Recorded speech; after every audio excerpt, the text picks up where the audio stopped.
So that should take us to the forefront, right? Absolutely. We got to win. Okay. Thank you. And this, David, is? Yeah, this is the Crypto EO. We're going to be forming an internal working group to make America the world capital in crypto under your leadership. Which is really going up, right? Absolutely.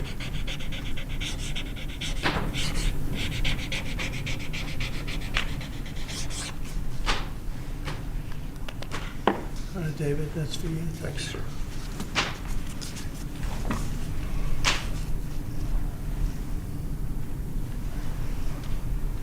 You find them exciting? They might not be exciting, but we're going to make a lot of money for the country. Thank you, sir. Okay. And so is David. You have to check him out. There's nobody like this guy. He said, "How did you get David Sachs? How did you do that?" And he's doing it for the country more than anything else. So we appreciate it, David. Thank you you, very sir. much. This is an executive order establishing a presidential commission, an advisory commission on science and technology. Good.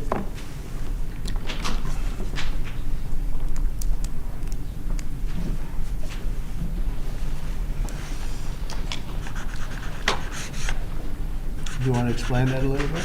The basic idea is to get together top people from government, the private sector, technology industry, as well as educational institutions, to make sure that America maintains its leadership position with respect to science and technology development in the years ahead. Good. That's great. Next, sir, we have a presidential memorandum encouraging departments and agencies in your government, including the Department of the Interior, to promote federal recognition of the Lumbee tribe of North Carolina. I love the Lumbee tribe. So this is the first big step, right? This would be a huge step for them, sir. Yeah, they were with me all the way. They were great. North Carolina, Lumbee tribe.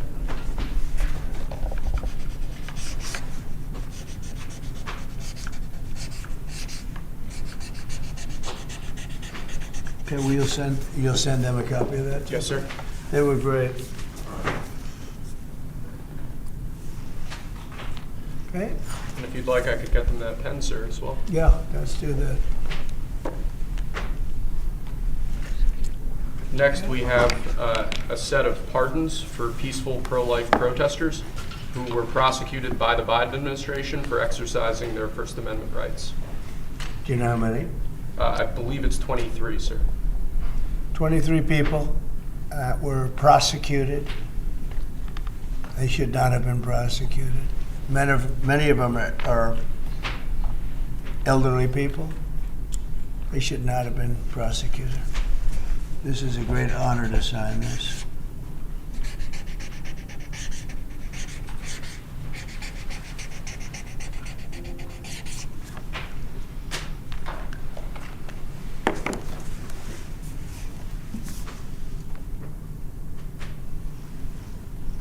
They'll be very happy. So Thanks, they're sir. all in prison now. Some are out of custody. It's ridiculous. Okay? Lastly, sir, we have an executive order ordering the declassification of files relating to the assassinations of President John F. Kennedy, Senator Robert F. Kennedy, and the Reverend Dr. Martin Luther King Jr. That's a big one, huh? A lot of people are waiting for this for years, for decades.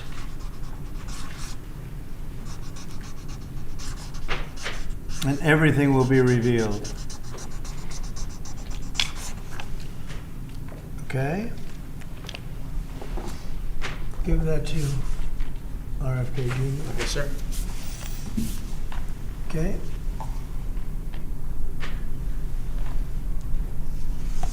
Okay, thank you very much. Mr. President, a U.S. judge temporarily blocks the birthright citizenship order. Do you have any reaction? No, obviously we'll appeal it. They put it before a certain judge in Seattle, I guess, right? And there's no surprises with that judge. Mr. President, Senators Collins and Murkowski have now said they will vote against Pete Hegseth. Are you worried about his confirmation and your No, reaction? and no surprises there. It's too bad. You know, it's the way it is. Too bad. And when would you adjourn Congress to make recess appointments, Mr. President? Well, I'd take a look at that. I'd listen to John Thune. He's doing a fantastic job. We're moving along. The Democrats are trying to delay government, as they always do. They can't help themselves. Even John Ratcliffe, who's very, very strong, very popular, and liked by the Democrats. I guess he gets a lot of Democrat votes.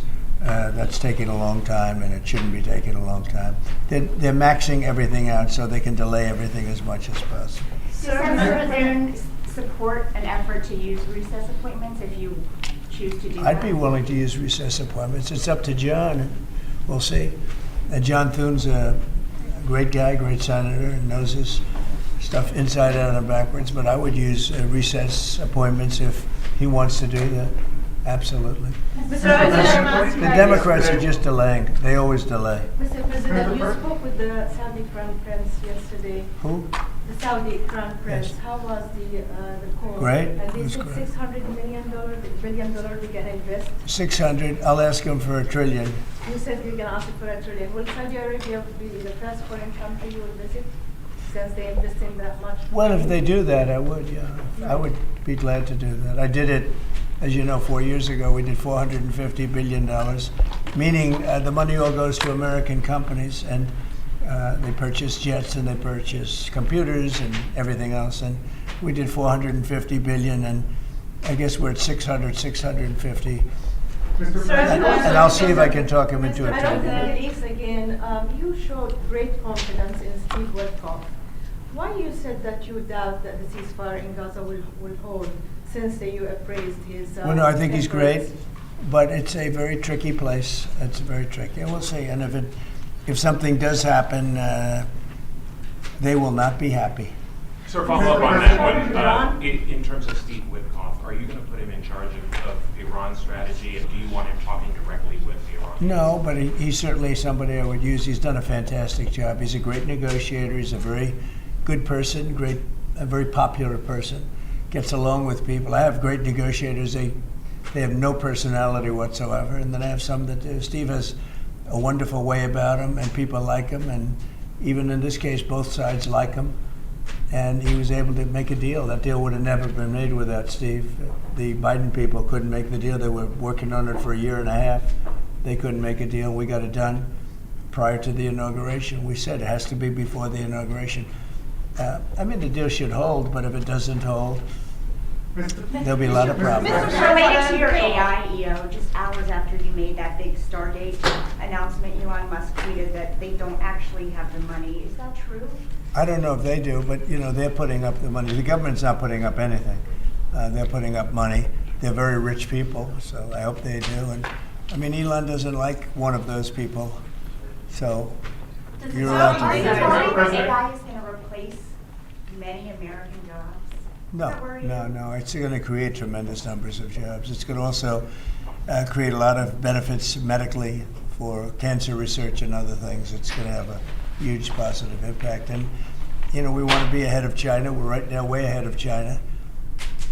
David Sachs is one of the all-time experts, that people are amazed that you just met him. I don't know if he's still here. There he is. But one of the most respected people in that world. It's a whole different world. And we're ahead of China now because of what I'm doing. And I think it's going to be very successful. Mr. President, please, you just asked the Davos Forum again that NATO countries should spend 5% of GDP on defense. Yeah. The United States don't spend 5%. Well, Do you I think it don't should think also so. apply to the United States? We're protecting them, They're not protecting us. We're protecting them. So I don't think we should be spending. I'm not sure we should be spending anything, but we should certainly be helping them. But they should up their 2% to 5%. Yeah.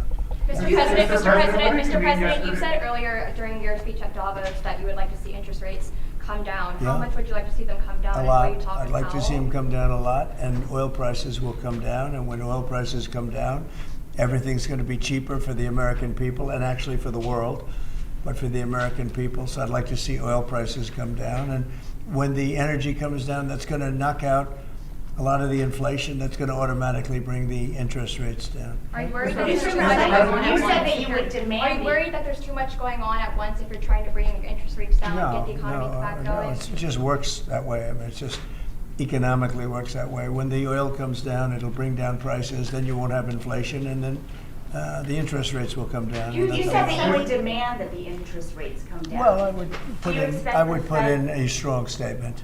Do you expect the Fed to listen to you?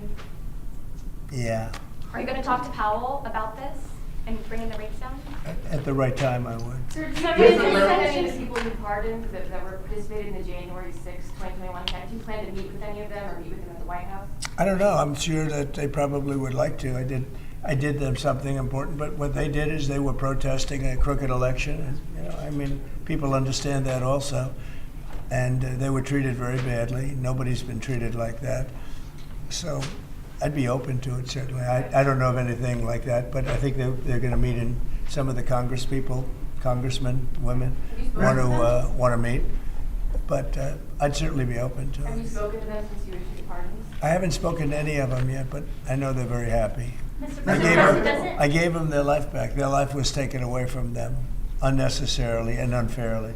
I gave them their life back, so I can imagine they probably would like to. Mr. What President, does it mean when you said that Biden took bad advice and not pardoning himself yesterday? Well, he did. I think he did, because he pardoned all these people that are crooked as hell. Look, the congressmen, they're crooked. What they did is they destroyed evidence. When you destroy evidence, especially criminally like that, they did it criminally. And the reason they destroyed the evidence is because it proved that I was right. They didn't destroy evidence for no reason. They destroyed it because they found many documents saying that I offered 10,000 soldiers. If they had 500 soldiers or National Guard, there would have been no problem. If they had 200, that would have been. I offered 10,000 if they needed them. There would have been no problem. That's been now totally disproven. And it's also been disproven by Nancy Pelosi's daughter, who has her on tape saying it was her fault, that she has full responsibility for this. And they have all that stuff. They destroyed everything. And they go through a year and a half, 2 years of nonsense. They come up with tremendous evidence, and they destroyed evidence. And Schiff knew about it. That's why he's on there. He knew all about the destruction of evidence. A lot of people said he's the one that got him to do it.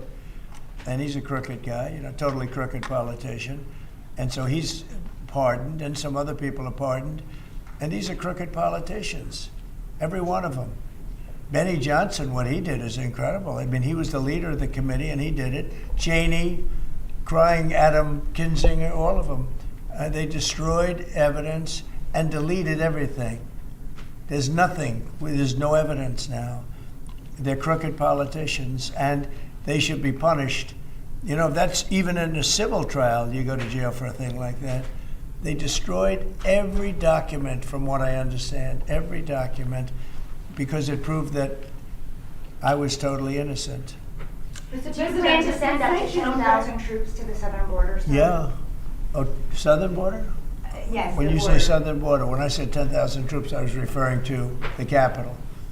Oh, I see. And No, when you do got it plan- wrong. when I do was you referring plan- to the when do you capital. plan I to do offered that? 10,000 troops for the capital before January 6th. And as for the 1,500 at the southern border, sir, to clarify, what exactly do you want them to be doing right now? Making sure that the border is safe and secure, and that criminals don't come into our country. Mr. Sir. President, do you think that sanctions on Russia will force President Putin to negotiate? I don't know, but I think he should make a deal. Mr. Sir, President, on- does it bother you that Elon Musk criticized a deal that you made publicly, that he said that he tweeted that? No, it doesn't. He hates one of the people in the deal. Have you spoken to him since then? No, I've spoken to Elon, but I've spoken to all of them, actually.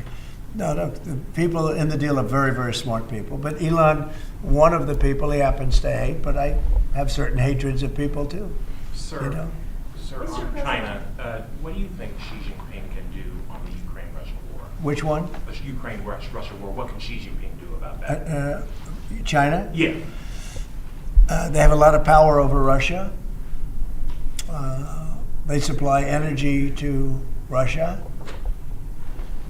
And Russia supplies energy to them. They supply other things to, it's really a very big trade. It's a very big trading partner. But Russia supplies a lot of energy to China. China pays them a lot of money for that. And I think they have a lot of power over Russia. So I think Russia should want to make a deal. Maybe they want to make a deal. I think from what I hear, Putin would like to see me, and we'll meet as soon as we can. I'd meet immediately. Every day we don't meet, soldiers are being killed in a battlefield, and that battlefield is like no battlefield since World War II. That's it. Ukraine wants And I have pictures that you don't want to see. Soldiers are being killed on a daily basis at numbers that we haven't seen in decades. And it would be nice to end that war. It's a ridiculous war. You said that Ukraine's ready to make a deal. Did President Zelensky tell you that? Yeah, sure. He's ready to negotiate a deal. He'd like to stop. He's somebody that lost a lot of soldiers, and so did Russia. Lost a lot. Russia lost more soldiers. They lost 800,000 soldiers. Would you say that's a lot? I'd say it's a lot. Mr. President, you said that you wanted to make Dr. King's dream a reality. What's your response to his children and civil rights leaders who say that your DEI orders are a contradiction of his dream and could further drive racial? Well, I haven't heard that. Mr. President, you put the Houthis back on the terror list. How do you see the war in Yemen? Well, we'll see what happens, but they can't shoot down our ships, the Houthis. Yes. They're not. You can't shoot down our ships or any ships, and that's what they've been doing. So they're on the terror list. That's not good for them. Sir, why did you revoke security protections for former Secretary of State Mike Pompeo and Brian Hook? Well, the same reason I do. When you have protection, you can't have it for the rest of your life. Do you want to have a large detail of people guarding people for the rest of their lives? I mean, there's risks to everything. So would you support striking Iran's nuclear facilities? Say it. Would you support Israel, for example, striking Iran's nuclear facilities? Well, I'm or not do you going to believe answer in that. diplomacy? Obviously, I'm not going to answer that question. We'll have to see. I'm going to be meeting with various people over the next couple of days, and we'll see. But hopefully that can be worked out without having to worry about it. It would be nice. It would really be nice if that could be worked out without having to go that further step. And who are you going to meet with? Well, I'd rather not say that, but very high-level people. But hopefully that can be worked out. Look, Iran hopefully will make a deal, and if they don't make a deal, I guess that's okay too. And Mr. President, just to follow up, you said you think the Fed should listen to you. Can you elaborate on why you think it should? With regard to interest rates? Correct, yes. Because I think I know interest rates much better than they do. And I think I know it certainly much better than the one who's primarily in charge of making that decision. But no, I'm guided by them very much. But if I disagree, I will let it be known. Sir, your tariffs planned for China and Mexico are much tougher. The ones for Canada and Mexico are much tougher than the one for China. Why is it softer for China? Well, China's already paying a lot of tariffs because of me. And when you add them up, I would say, they're paying a lot. They paid hundreds of billions of dollars. They never paid 10 cents until I came along. When I came along, they've paid hundreds of billions of dollars. Never paid anything. And so they've already started at a higher base. Is February 1st the date for Chinese tariffs as well, sir? February 1, or was that just Mexico and Canada? It's Mexico and Canada, but we're talking about China too. Look, China's sending us tremendous amounts of bad drugs, fentanyl, really bad stuff. Most of it comes through Mexico. And we're losing, I think, 300,000 lives a year because of that. People say 150, 100, 120. I think 300,000 lives a year. Those are old numbers. The lower number is a low number. And we can't have that. They've got to stop sending it. I had a deal